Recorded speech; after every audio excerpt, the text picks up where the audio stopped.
कितने सारे ऐसे फेस्टिवल्स हैं हम लोग बहुत धूमधाम से मनाते हैं, लेकिन उनके पीछे का रीजन क्या होता है वो हमें नहीं पता होता। सो आज हम एक छोटी सी स्टोरी बहुत ही प्यारी सी डिस्कस करेंगे, जिस स्टोरी को आप अपने बच्चों को भी जरूर सुनाएं, बिकॉज मेरे को हमेशा लगता है कि हमारे आने वाली जनरेशन को सब कुछ पता होना चाहिए हमारे वेदास के बारे में, हमारे उपनिषद के बारे में। तो होली फेस्टिवल आ रहा है, तो होली हम लोग क्यों सेलिब्रेट करते हैं, क्यों हम लोग एक दिन पहले दहन करते हैं होलिका जी का, है ना। तो क्या है रीजन, हम बड़ा कहते हैं कि लकड़ी डाल दो, होलिका जला दो, है ना, तो दहन कर दो एक दिन पहले। सो व्हाट इज दिस, उसको थोड़ा समझने की कोशिश करते हैं। दो भाई होते थे, ये हम लोग बहुत और पुरानी बात कर रहे हैं, कुछ सतयुग के टाइम की हम बात कर रहे हैं। तो वहां पे दो भाई होते थे, हिरण्याक्ष और हिरण्यकशिपु। तो दोनों ही राक्षस है, तो उन्होंने बहुत ही तबाही मचाई हुई थी हर जगह पे। तो हिरण्याक्ष ने क्या किया, and they were the hatred of Lord Vishnu. भगवान विष्णु को बिल्कुल पसंद नहीं करते थे कि क्योंकि भगवान विष्णु तो ऑफकोर्स उनके ऑपोजिट में है ना, क्योंकि राक्षसों के ऑपोजिट में भगवान है, तो राक्षस क्यों पसंद करेंगे भगवान को। तो हिरण्याक्ष लगाओ कि कितने पावरफुल ये दोनों के दोनों डीमंस थे, राक्षस थे, कि हिरण्याक्ष ने क्या करा, धरती को उठाया और धरती को उठा के समुद्र में फेंक दिया। मतलब धरती जिसके ऊपर हम लोग रहते हैं कितनी बड़ी है वो, उसको उठाया एक बॉल की तरह, उसको उसने समुद्र में डाल दिया। समुद्र में वो डीप में चली गई। तो अब ऑफकोर्स वहां से निकालने के लिए कोई तो चाहिए, तो और कौन चाहिए, जो बहुत पावरफुल भी हो। तो भगवान विष्णु ने अपना अवतार लिया, वरह अवतार। वरह अवतार मतलब कि जो एक बोर की उसमें फॉर्म में था, यानी कि सूअर की फॉर्म में था। बहुत बड़े बड़े उनके जो है टस्क थे, बड़े बड़े से दांत थे उनके। तो वो आराम से अंदर पानी में गए और पानी में जाके उन्होंने पृथ्वी को अपने टस्क के ऊपर रखा, दांतों के ऊपर रखा और बाहर ले आए।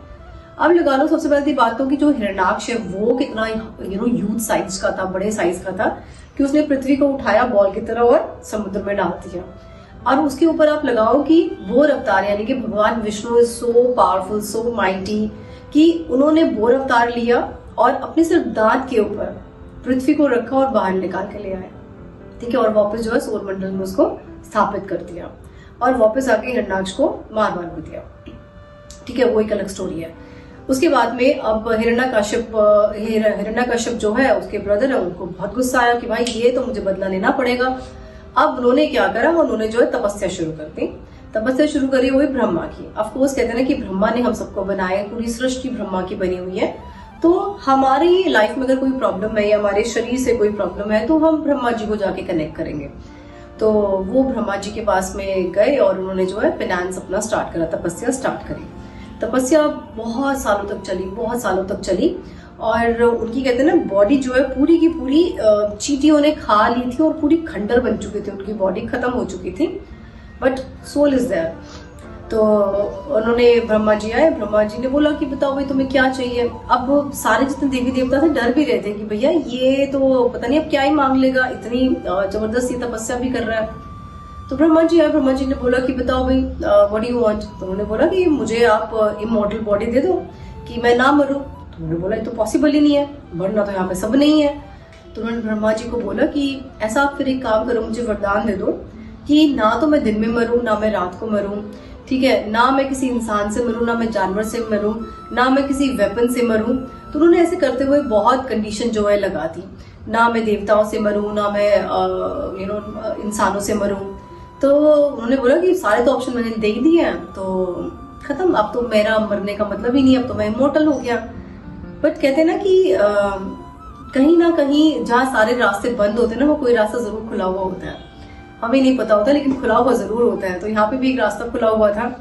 तो अब इन बिटवीन क्या हुआ, जितने वो अपने पेनांस पे गए हुए थे, वहां पे जो उनकी वाइफ थी हिरण्यकश्यप की जो वाइफ थी कयादु प्रेग्नेंट थी हिरण्यकश्यप से।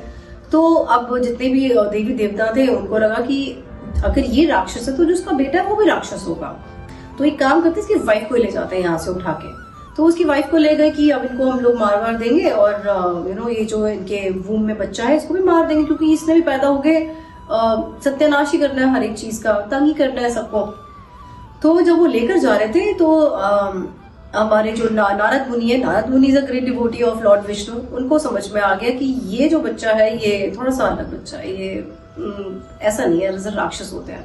तो उन्होंने बोला कि मैं इनको अपने आश्रम में ले जाता हूँ। तो वो अपने आश्रम में लेके केयादू वो सच्चा सिंपल वुमेन, तो उनको वो ले गए और प्रेग्नेंट थी वो। तो वहां पर उनके जो है क्या कहते हैं, वहां पे कुछ कथा वथा होने लगी, सारी कथा चलती थी, भागवतम की कथा और बतेरी सारी कथाएं। तो वहां पे केयादू भी सुनती थी, लेकिन जो उनका अंदर बच्चा था वो भी बहुत अच्छे से सुनता था। तो वो हुआ प्रहलाद, है ना, भक्त प्रहलाद के स्टोरियां सुनते हैं, तो वहीं पे अभी तक पहुंच रहे हैं, आ रहे हैं। तो इन बिटवीन जो है वर्मा जी ने उनको वो दे दिया, वरदान दे दिया कि ठीक है भाई था तो वो वापस गए अपने किंगडम में। जब किंगडम में गए तो देखा तो उनका तो बच्चा जो है भगवान विष्णु का नाम जाप कर रहा है, छोटा सा बच्चा था 5-6 साल का। तो वो जो भगवान का जाप कर रहा है, अब उनको बहुत गुस्सा आया, उनको लगा कि मैं तो विष्णु को मारने के लिए गया था, ये तो एक भक्त मेरे घर में पैदा हो गया। तो उन्होंने कितने सारे जतन करे, उनको क्लिफ के ऊपर चढ़ा के नीचे फेंकवा दिया, उनको सांप के अंदर एक केज में डाला, वहां पे बहुत सारे सांप छोड़े और कि वो मर जाए, उसको काट ले सांप। तो हिरण्यकश्यप ने क्या करा, अपने बेटे को कभी तो वो चट्टान पे चढ़ा के उसको नीचे फेंका देते थे कि मर जाएगा ये बच्चा। और वो तो कहते ना कि राखे कृष्णा मारे के, मारे कृष्णा राखे के, तो फिर बच गए। तो उनको एक पिंजरे में शेर के साथ में डाल दिया कि शेर खा जाएगा इसको, तो शेर ने भी नहीं खाया, वो फिर भी बच गए। सांप के बीच में डाल दिया, वो फिर भी बच गए। तो ऐसे कितने सारे जहर पे पिलाने की कोशिश करी, वो फिर भी बच गए, क्योंकि वो हमेशा भगवान विष्णु का नाम जाप करते थे। तो कहते ना कि राखे कृष्णा मारे के, मारे कृष्णा राखे के। तो जिसको भगवान मारना चाहे उसको कोई नहीं बचा सकता, लेकिन जिसको भगवान बचाना चाहे उसको कोई नहीं मार सकता। तो उन्होंने हिरण्यकश्यप बड़े परेशान हो गए, क्योंकि वो प्रहलाद क्या करते थे कि अपने सारे जो सहपाठी होते थे उनके, अपने सारे बाकी फ्रेंड्स के साथ में भी उनको स्टोरी सुना देते थे भगवान विष्णु के, क्योंकि उन्होंने इतनी सुनी थी उस टाइम पर नारद मुनि जी के आश्रम में रह के। तो ये सब चलता रहा। तो एक दिन उन्होंने बोला कि कहाँ है तुम्हारे भगवान, कहाँ है तुम्हारा विष्णु? उन्होंने बोला हर जगह पे है, बिकॉज भगवान विष्णु इज ओमनी प्रेजेंट। तो मतलब वो हर सर्वव्यापी है, हर जगह पे है। कहते हैं इस दीवार में है, यहाँ है, यहाँ हर जगह। तो इस खंबे में भी है? तो उसने बोला हाँ इस खंबे में भी है। तो हिरण्यकश्यप ने क्या किया, उठाया अपना गदा और बहुत जोर से वहां पे जो है खंबा था उसको हिट कर दिया, पिलर को। जब पिलर को हिट करा तो उसमें से नरसिंह भगवान जो है बाहर निकले। नरसिंह भगवान कैसे, हाफ मैन हाफ लायन। नीचे से इतना हिस्सा जो है ह्यूमन बीइंग का था, ऊपर का हिस्सा जो है शेर का था। बड़ी बड़ी मूछें उनकी, बहुत जो उनकी आंखें थी वो बहुत ही फेरोशियस थी, उनके जो नाखून थे वो बहुत बड़े बड़े थे। तो वो बाहर निकल के आ गए। आप जब बाहर निकल के आ गए तो वहां का माहौल ही अलग। भक्त प्रहलाद छोटा सा बच्चा 5 साल का, उसको तो कोई डर नहीं लगा। उसको तो पता है कि भगवान विष्णु इज ओमनी प्रेजेंट और वो जो निकल के आया भगवान विष्णु की ही फॉर्म है। तो पहले कभी नरसिंह भगवान ना पहले आए थे, ना किसी को पता था, ना देखा था। तो अब उन्होंने क्या करा, अब पकड़ा हिरण्यकश्यप को, जो कहते हैं कि ना दिन में मरना है ना मुझे, ना रात को मरना है। तो वो संध्या का टाइम चल रहा था, संध्या का। उन्होंने बोला था कि मुझे ना धरती में मरना ना आकाश में मरना है। तो उन्होंने क्या करा, जो चौखट होती है ना हमारी घर की चौखट, उस चौखट पे बैठे और उसको अपने यहाँ पे थाइस के ऊपर रख लिया उन्होंने, हिरण्यकश्यप को नरसिंह भगवान ने। तो उन्होंने ये भी कहा था ना कि मैं ना जमीन पे मरूं ना आसमान पे, तो कहीं नहीं मारा, अपनी थाइस के ऊपर उन्होंने उसको मारा। क्या कहा था कि मैं किसी भी वेपन से ना मरूं, ना अस्त्र से ना शस्त्र से। तो नहीं मारा, अपने इतने बड़े बड़े नाखून से उसकी छाती को चीर दिया। तो ये सब जो है इस तरह से नरसिंह भगवान का इनकारनेशन होता है। वापस चलते हैं अभी हम लोग भक्त प्रहलाद की स्टोरी में दोबारा से। तो भक्त प्रहलाद की स्टोरी में एक और चीज आती है कि जब उनको लगा ना कि अब तो मुझे इसको और मारना है लेकिन मार नहीं पा रहा हूँ, तो उनकी एक बहन थी, होलिका नाम था उसका। होलिका को के पास एक क्लॉक था, मतलब एक ऐसा शॉल था या चादर हम कह सकते हैं, वो थी कि जो जलती नहीं है। तो उन्होंने क्या करा कि एक काम कर, तू आना और तो उसको आग में लेके बैठ जाइए। तो आग में लेके बैठ जाना और तू तो बच जाएगी, ऑफकोर्स ये मर जाएगा। उसने बोला कि ठीक है कर लेंगे ऐसा। तो बैठ गई है वो उसको लेके और आग जला दी और हवा चलने लगी बहुत तेज। अब कहते ना कि हवा भी चल रही है, आग भी, तो आग क्यों नहीं बुझी? भगवान विष्णु की कृपा है ना। तो वो शॉल उड़ा, जो भी वो क्लॉक था, और वो भक्त प्रहलाद के ऊपर आके वो उसको कवर कर दिया। तो होलिका तो जल गई और भक्त प्रहलाद जो है रह गए, बच गए। So this is the reason we celebrate Holika Dahan. तो अभी हम कहते हैं ना होलिका दहन, तो ये होलिका कौन है? ये हिरण्यकश्यप की जो है सिस्टर है, वो है होलिका। और हमें जब भी हम लोग होलिका सेलिब्रेट करते हैं तो हमारा उसके पीछे मकसद क्या होना चाहिए?